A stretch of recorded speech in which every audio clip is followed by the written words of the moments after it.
शायर भाई और बहनों जो हमारे साथ मंच पे बैठे हुए हैं,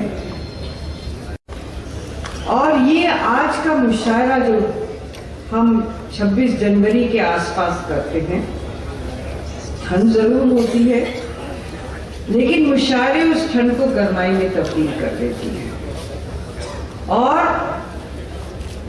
हमें बहुत अच्छा लगता है कि दिल्ली वालों को ये अच्छा लगता है।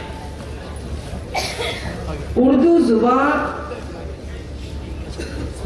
दिल्ली की है और मैं ये समझती हूँ कि पंजाबी हिंदी वगैरह आने से पहले यहाँ उर्दू बोली जाती थी और बीच में कुछ घबराहट होने लगी थी कि शायद जिस उर्दू को हम पहचानते हैं, जिस उर्दू को हम जानते हैं, वो शायद कम होती जा रही है, उसकी रोशनी कम होती जा रही है। लेकिन उर्दू अकादमी ने ऐसा काम किया है कि आज हम फक्र से ये कह सकते हैं कि उर्दू अकादमी यदि सारे हिंदुस्तान की अकादमियों से उसकी तुलना की जाए, उसके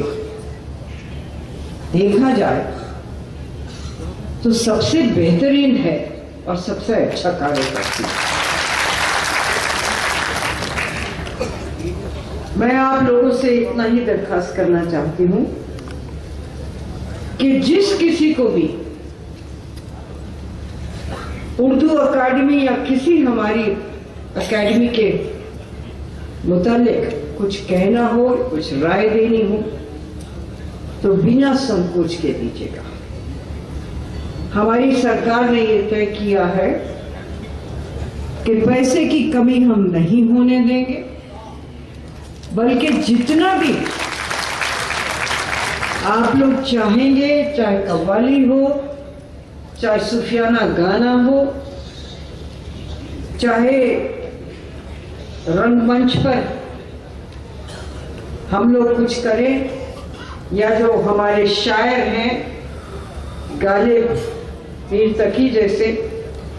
उनको कुछ हम अपनी तरफ से श्रद्धांजलि दे सके, उन्हें याद कर सके, अपनी आने वाली पीढ़ी पे उनकी छाप और अच्छी तरह से लगा सके, तो हमारी खुशकिस्मती होगी और उसमें हम बिल्कुल कमी नहीं छोड़ेंगे। ये मैं आपको आज के रोज कहना चाहती हूँ। 20 जनवरी जब हमारा कॉन्स्टिट्यूशन बना था, उसकी भी बहुत बहुत मुबारकबाद।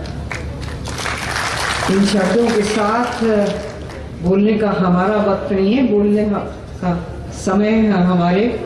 शायरों का। उनको आप सुनने के लिए आए हैं,